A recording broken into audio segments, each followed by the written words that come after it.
శివరాత్రి రోజు ఉదయమే ఇల్లంతా క్లీన్ చేసుకొని స్నానం అయ్యాక దేవుడి పటాలు విగ్రహాలు పూజా సామాగ్రి మొత్తం క్లీన్ చేసుకున్న. కూరాడు కూడా పూజించుకొని దేవుడి ర్యాక్ మొత్తం లిక్విడ్తో తుడుచుకొని క్లీన్ చేసుకున్నాను. తర్వాత దేవుడి పటాలకు గంధం కుంకుమ బొట్లు పెట్టుకొని యథాస్థానంలో పెట్టుకున్నాను. ముందుగా తులసమ్మకు దీపం ధూపం నైవేద్యం అయ్యాక మారేడు చెట్టు ఉసిరి చెట్టు దగ్గర పూజ చేసుకున్నా. ఎప్పట్లాగే ఒక ప్లేట్లో కొత్త వస్త్రం వేసి బియ్యం పోసి పైనుంచి మరో వస్త్రం వేశాను. ఆ వస్త్రంపై చిట్టి గిన్నెలో కొన్ని బియ్యం పోసి పెట్టుకున్నాను. అన్నపూర్ణాదేవిని కూర్చోబెట్టాను. తర్వాత గణపతి విగ్రహాలు 2 పెట్టుకున్నాను. నా దగ్గర 2 ఉన్నాయి. ఒకటి అరిక గణపతి ముందు నుంచి ఉంది. ఈ వెండి గణపయ్యను నేను అభిషేకం కోసం తెచ్చుకున్నాను. ఇక ఆవు దూడ విగ్రహం నందీశ్వరుని పెట్టుకున్నాను. అక్కడక్కడ పచ్చకర్పూరం బిళ్ళలు వేసుకున్నాను.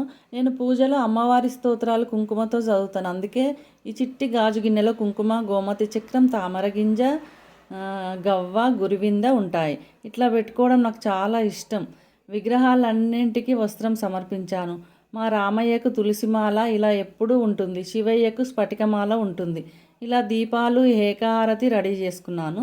అభిషేకం కోసం శివయ్యను ప్లేట్లో కూర్చోబెట్టి రోజు నీటితో శివయ్యకు అభిషేకం ఇలా చేసుకుంటాను. అవే తీర్థంగా తీసుకుంటాను నేను.